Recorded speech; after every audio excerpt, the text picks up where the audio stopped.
आखिर महाभारत युद्ध के समय इतनी विशाल सेना का भोजन कौन बनाता था और आखिर इतने लाखों करोड़ों लोगों का भोजन कैसे बनता था, कहाँ बनता था और कैसे बनता था। और जब प्रतिदिन युद्ध में हजारों की संख्या में लोग मारे जाते थे तो किस अंदाज से भोजन बनता था।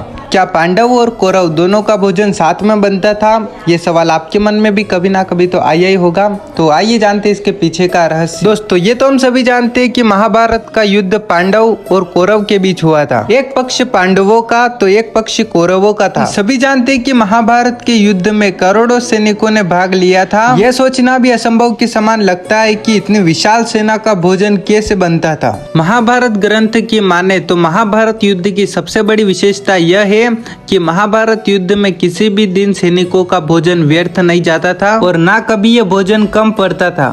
महाभारत युद्ध एक ऐसा युद्ध था जिसे विश्व का प्रथम युद्ध कहना गलत नहीं होगा और इस युद्ध में शायद ऐसा कोई राज्य होगा जिसने इस युद्ध में भाग ना लिया हो। लेकिन एक राज्य ऐसा भी था जो इस क्षेत्र में होते हुए भी इस युद्ध से अलग था और ये एक ऐसा राज्य था जिसने महाभारत युद्ध में भाग नहीं लिया था और ये राज्य था दक्षिण का उडुपी राज्य। वहाँ के राजा जब कुरुक्षेत्र में पहुंचे तब पांडव और कौरव दोनों उन्हें अपनी तरफ लेने का प्रयास कर रहे थे, पर उडुपी के राजा बुद्धिमान और पारदर्शी थे।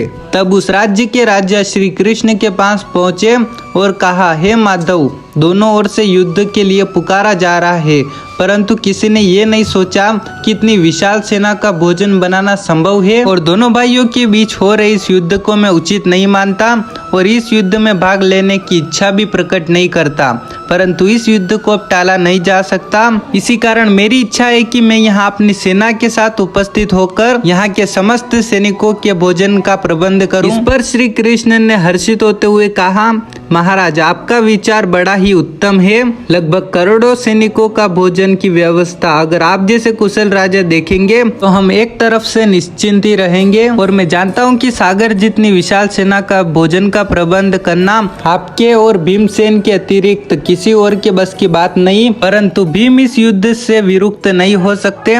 इसलिए मेरा आपसे निवेदन है कि आप अपनी सेना सहित दोनों ओर के भोजन का भार संभाल लीजिए और प्रतिदिन जितने सैनिक मारे जाते थे उन्हें छोड़कर भोजन बनता था। और ये देखकर सभी आश्चर्यचकित थे कि उन्हें कैसे पता चल जाता है कि आज कितने सैनिक मारे जाएंगे, ताकि उस आधार पर भोजन की व्यवस्था कर सके। अन्न का एक दाना भी बर्बाद ना होना कि अपने आप में एक चमत्कार था। और बाद में जब महाभारत का युद्ध समाप्त हुआ और पांडवों की विजय हुई तब युधिष्ठिर का राज तिलक हो रहा था और वहाँ युधिष्ठिर से ना रहा गया और उन्होंने उडुपी के राजा से पूछा, हे राजन, इस युद्ध में सबसे बड़ी कुशलता और प्रशंसा के पात्र तो आप है। आपने न केवल सैनिकों के भोजन की व्यवस्था की, उसके अलावा एक दाना भी भोजन का व्यर्थ नहीं जाने दिया और इनमें से कोई भी योद्धा भोजन से वंचित नहीं रहा।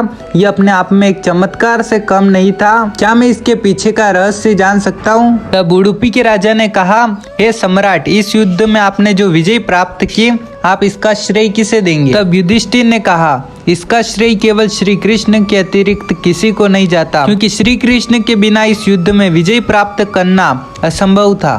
तब उडुपी के राजा ने कहा, जैसे ये श्रेय श्री कृष्ण को जाता है, उसी तरह जिसे आप मेरा चमत्कार कह रहे हैं, यह स्वयं श्री कृष्ण का ही चमत्कार है और मेरा श्रेय भी, क्योंकि जब श्री कृष्ण भोजन करते थे तब उनके भोजन के निवाले से उन्हें यह पता चल जाता था कि कल कितने लोग जीवित रहेंगे। और साथ ही गाइस एक दूसरी कथा भी प्रचलित है जिसमें कहा जाता है कि जब भगवान श्री कृष्ण मूंगफली खाते थे तब उन्हें गिनकर ये पता चल जाता था कि कल किस हिसाब से भोजन बनाना है। वो जितनी मूंगफली खाते थे उसके 1000 गुना लोग युद्ध में मारे जाते थे और यही कारण था कि एक भी दिन भोजन व्यर्थ नहीं जाता था। और ये कथा एक दुर्लभ कथा में से एक है। कर्नाटक में उडुपी जिले में स्थित श्री कृष्ण मठ में यह कथा हमेशा सुनाई जाती है। ऐसा माना जाता है कि यह मंदिर की स्थापना भी उडुपी के राजा ने ही की थी। तो आज के लिए इतना ही। अगर आप ऐसे अद्भुत और चमत्कार जैसे रहस्य जानना चाहते हो तो हमारे चैनल को सब्सक्राइब कर देना और अगर आप फेसबुक पर ये वीडियो देख रहे हो तो पेज को फॉलो याद से कर देना। चलिए गाइस, जय श्री कृष्ण।